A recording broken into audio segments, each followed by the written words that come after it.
Sekarang saya akan membahas tentang proses pembentukan telur pada organ reproduksi ayam petelur. Jadi pertama, si ayam petelur itu memerlukan waktu 25-26 jam untuk menghasilkan satu butir telur. Gimana prosesnya? Yaitu prosesnya dimulai dari kuning telur yang tertempel di ovarium. Kuning-kuning telur ini dilapisi oleh folikel-folikel dan mereka berjejer. Posisinya berdasarkan urutan waktu yang tertua dulu. Ketika si folikel ini sudah matang, maka dari folikel-folikel ini kan ada pembuluh-pembuluh darah. Ketika folikel itu terpecah untuk melepaskan kuning telur, kadang-kadang ada pembuluh darah yang terpecah, sehingga di kuning telur sering ada bercak darah seperti ini. Mungkin bisa dilihat seperti ini, karena itu mungkin salah satu proses ketika pelepasan folikel ada yang menembus pembuluh darah sehingga pecah dan akhirnya menempel di kuning telur. Setelah dia lepas kuning telur dari folikel di ovarium, dia akan masuk ke organ tubuh yang bernama infundibulum. Infundibulum ini adalah suatu organ yang bertugas untuk menangkap kuning telur yang sudah matang dan sudah dilepaskan oleh folikel. Lamanya proses di infundibulum sekitar 15 menit. Setelah dari infundibulum, masuk lagi ke organ selanjutnya yang bernama magnum.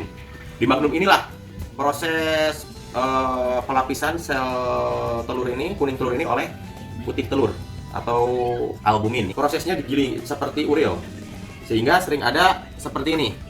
Ini salah satu, nah putih seperti ini, bergulung seperti ini. Ini ada proses yang terjadi di magnum ini nih, karena dia prosesnya menggulung, sehingga sering ada putaran-putaran kecil. Prosesnya di magnum ini, kuning telur diliputi oleh albumin ini selama 3 jam, 3-4 jam. Kemudian setelah itu masuklah ke ismus. Di ismus ini dilapisilah antara kuning telur, putih telur, dilapisi oleh organ pelindung yang mungkin sering disebutkan seperti kertas katanya. Nah itulah kerjanya di ismus. Itu pelindung pertama antara putih telur dan kuning telur. Kemudian setelah dari ismus masuk ke gland cell namanya. Itu adalah proses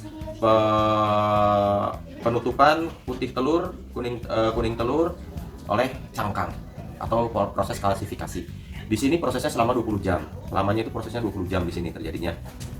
Dalam proses pembungkusan ini, si sel-sel cangkang telur ini akan dilapisi lagi oleh kutikula. Kutikula inilah yang akan berfungsi untuk mencegah masuknya penyakit-penyakit, walaupun mungkin ada rongga-rongga juga yang bisa dimasukin. Cuman ketika telur fresh dan telur lama itu bedanya di situ. Karena lapisan kutikula ini seiring waktu dia akan merenggang-merenggang dan penyakit bisa masuk. Makanya telur fresh kenapa lebih sangat disarankan untuk segera dikonsumsi atau dikonsumsi untuk kita baik itu karena itu lapisan kutikulanya masih terjamin. Dan mungkin setelah dari gland cell ini dia akan masuk ke kloaka. Nah, kloaka ini adalah organ terakhir sebelum dia dikeluarkan dari tubuh ayam. Di kloaka ini memerlukan waktu 2-3 jam. Sehingga proses seluruhnya sekitar 25-26 jam untuk pembentukan telur sendiri. Nah, telur yang bagus dan maksimal itu akan dihasilkan oleh ayam yang memang dalam kondisi prima juga, memiliki kadar gizi pakan yang kita atur dengan sedemikian rupa kandungan gizinya sehingga menghasilkan telur yang berkualitas tinggi.